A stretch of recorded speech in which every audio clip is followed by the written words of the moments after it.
তাদের সংসার চলে। কিন্তু আমাদের সিজন থাকে 3 মাস, 3-4 মাস, এর মধ্যে আমাদের 20টা প্রোগ্রাম অলরেডি ক্যান্সেল হয়ে গেছে। কেন হয়েছে? যে আমরা প্রোগ্রামে বের হবো তখনই বলে যে স্টেজ ভেঙে দিয়েছে, প্রোগ্রাম করতে দিচ্ছে না। এটা কেন দিচ্ছে না মনে হচ্ছে? এটা দিচ্ছে না, কিছু মানে মৌলবাদী লোক আছে যারা মনে করে যে গান বাজনা হারাম এবং এই গান বাজনা করতে দেওয়া যাবে না। আপনারা কি মনে করেন গান বাজনা হারাম? কখনোই না, আমরা এটা তো কোনো সময় মনে করি, কারণ আমরা গানকে আমরা আমল মনে করি। আপনি লালন সাঁইজির একটা গান যদি কখনো বিশ্লেষণ করে নিজের জীবনে ধারণ করেন, আমার বিশ্বাস যে আপনি কখনোই কোনো খারাপ কাজ করতে পারবেন না। লালন সাঁইজি সে একটাই ধর্ম দিয়ে গেছে, মানবতা ধর্ম। প্রত্যেকটা মানুষের তো ধর্ম থাকে, ধর্ম ছাড়া তো কোনো না, সেটা প্রকাশই করি নাই, সে সেটা প্রকাশ করি নাই। সে যদি প্রকাশ করতো সে তো আমাদের মতোই হয়ে যেত। ধর্ম যে মানে এই যে ঝামেলাগুলো হচ্ছে, এই বিভক্তি ঝামেলা এগুলো থাকবে। তাহলে আপনারা লালন যেহেতু তার ধর্ম প্রকাশ করে নাই, তাহলে আপনারা কোন ধর্মের অনুসারী?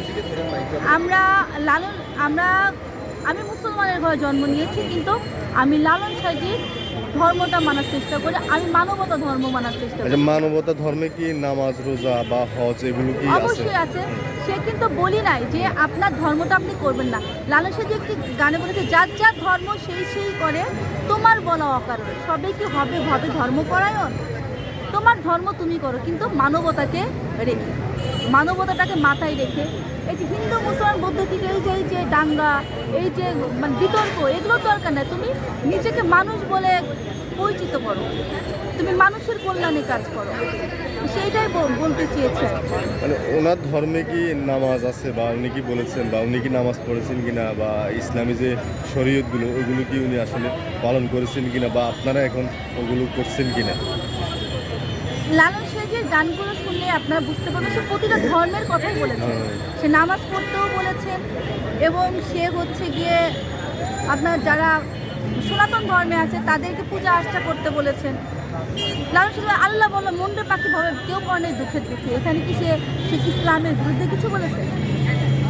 হ্যাঁ, আপনি নামাজ পড়েন কিনা? হ্যাঁ, আমি অবশ্যই নামাজ পড়ি এবং আমার একজন মুর্শিদ আছে, আমার একজন গুরু আছে। ওনার নাম কি? ওনার নাম হচ্ছে বাউল ফকির আব্দুল রাজ্জাক সাহেব, তিনি আমার মুর্শিদ। সেখানে আপনি বায়াত গ্রহণ করেছেন? হ্যাঁ, আমি সেখানে বায়াত গ্রহণ করছি এবং উনি কি শিক্ষা দেয় আসলে? উনি আমার যে এই যে দেহটাকে আমি কিভাবে বাঁচবো, কিভাবে আমি মানে এইটা যত্ন নিব, আমার দেহের মধ্যেই তো সব। আপনি যখন আসছেন আপনার সঙ্গে কি কিছু আসছে? আসে নাই, কিন্তু আপনি একা আসছেন। আবার যখন আপনি যাবেন কোনো সম্পদ নিয়ে যাবেন না, আপনি একাই যাবেন এবং আপনার দেহের বিচারটাই হবে সেই জায়গাতে। সেটাই তো বলছি যে আপনার সাধন ভোজন কোনটা নিয়ে করবেন? আপনি কি ওই মানুষ দেখানো নামাজ পড়ে সাধন ভোজন করবেন, নাকি আপনার মন থেকে যে নামাজটা আসে সেটা? একটা তো দেখা নামাজ আর একটা হচ্ছে অদেখা নামাজ। দেখা নামাজটা হচ্ছে যে যারা মসজিদে যাচ্ছে, মসজিদে গিয়ে নামাজ পড়তেছে, এটা হচ্ছে দেখা নামাজ। আর যারা হচ্ছে গিয়ে সারা রাত ধরে এবাদত বন্দেগী করে না, ওইটা কিন্তু আপনারা দেখতে পারেন না, মানে মোরাকাবা যেটাকে বলে। হ্যাঁ, আল্লাহ রাসূল কি বলছিল যে একাকিত্ব নামাজ পড়ে মসজিদে জামাত ছাড়া আমার মন চাই যে সেই ঘরগুলোকে আলো করিয়ে এমন একটা জ্ঞান। মানুষ রচিত ধর্মের কথা আমি বলি না, আমি বলছে মসজিদের নামাজ যেটা বলছে। আমি বলি মসজিদে আপনি কয় রাকাত নামাজ পড়তেন? 5 ওয়াক্ত নামাজ পড়লেন। এই 5 ওয়াক্ত নামাজ বাদে কি আপনি স্রষ্টাকে আপনি চাইবেন না? তার কাছে কিছু চাইবেন না? তার সাধনা করবেন না? ওটার জন্য তো নিষেধ নেই। আমি তো সেটাই আপনি বলছি। ওইটাকে তো অস্বীকার করছেন যে মানুষ দেখানো। না, অনেকে আছে মানুষ দেখানো নামাজ পড়ে, কিন্তু মূলত আপনি বলেন তো এই জুম্মার দিনে যত নামাজি হয় অন্য দিন কি হয় এত নামাজি? ওটা তুলে যেমন উনি নামাজ আমি বলি, যেমন উনি দাঁড়িয়ে রাখেন, এখন দাঁড়িয়ে রেখে উনি পাঞ্জাবি গায়ে দেয়নি, তাই বলে উনি কিন্তু মুসলমান না বলতে পারি না যে দাঁড়িয়ে রাখা আল্লাহ রাসূল একটা আচ্ছা, সুন্নাত। আমি বলি আপনার হচ্ছে যে 100% মুসলমান কাকে বলে? আপনার কাছে আমার প্রশ্ন। আমি আপনাকে সেটা বলছি, 100% মুসলমান যে আল্লাহর কোরআন এবং হাদিস মেনে চলে, তারাই তো, এছাড়া তো আর অন্য না। যার হচ্ছে কোরআন হাদিস, যার মধ্যে পূর্ণাঙ্গ ঈমান আছে। আপনি কোরআন হাদিস ছাড়া আপনি কিভাবে বুঝবেন আপনার ঈমান আছে না নাই? পূর্ণাঙ্গ ঈমান আছে, তাই সেটাই হচ্ছে তারাই হচ্ছে মুসলমান।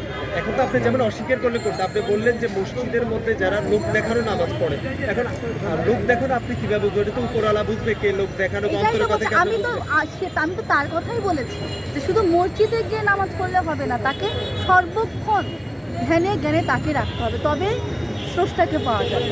আচ্ছা, আপনি তো শিল্পী নাকি? হ্যাঁ, আমি আমাদেরকে একটু গান শোনাবেন? সত্য কাজে কেউ নয় রাজি, সত্য কাজে কেউ নয় রাজি, সবই দেখি তা না না না, যাতে গেল বলে এই কি আজব কারখানা, যাতে গেল বলে। আচ্ছা, আরেকটা বিষয় আমরা দেখছি লালন ইয়ে থেকে তো আপনারা আসছেন নাকি? হ্যাঁ, কুষ্টিয়া থেকে কুষ্টিয়া থেকে। আমরা দেখছি কিছু ভিডিও কিন্তু সোশ্যাল মিডিয়া ভাইরাল, যেগুলা যে গাজার ভিডিও, গাজা সেবন করছে, এটাকে আপনারা কিভাবে দেখছেন গাজাটা? গাঁজাটা কি শুধু যারা লালনের গান গায় তারা কি গাঁজা খায়? আমরা কি এখানে গাঁজা ভিডিওগুলো খাই না? আমরা দেখেছি, এখানে প্রশ্ন- আলাদা পাগল আপনি কথা বলেন, উনি বলেন। আচ্ছা, তারা কিন্তু না। এখানে গাঁজা যারা খায়, লালন সাহেব কিন্তু গাঁজা খান না। লালন সাহেব একটি গানের মধ্যে বলেছেন, গাঁজায় দম চড়িয়ে মোনা বম কালিয়ার বলিস না। সে কিন্তু কখনো গাঁজা খান নাই এবং সে গাঁজার পক্ষেও ছিলেন না। সে গাঁজা খাইলে যে সে সাধক হয়ে যাবে বা বড় কিছু হয়ে যাবে এমন না। এটা হচ্ছে মানুষের খায়, এটাই লালন সাহেব খাইতে বলে যান না। লালন সাহেব কখনোই খাইতে বলে যান না এবং সে নিজেও কখনো গাঁজা খাই নাই। আর শুধু গাঁজাই খাইতো, তাদের এটা লিখতোই না, গাঁজায় দম চড়িয়ে মোনা বম কালিয়ার বলিস। ঠিক আছে? ধন্যবাদ।